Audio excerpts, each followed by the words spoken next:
Hello everyone. Have you explored the unique ability of the AI-powered tool SciSpace to explain calculations, tables, and so on without lifting the wordings from the articles? This is especially useful when authors have not properly explained the formulas, equations, or tables with their write-ups. Let's see how it works. You have to sign up first, then click My Library, click Upload PDF. Then you navigate to where your PDF is, or you could search for it online.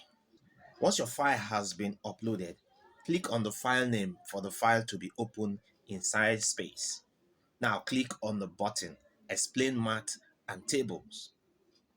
It will highlight the entire PDF file as well as allow you to specifically select and drag the cursor over an area containing formulas, equation, or tables. Then to the right of your window page, Copilot will explain the formulas, equation, and tables so selected.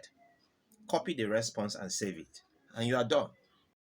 If you have learned from these videos, click the notification button, endeavor to subscribe.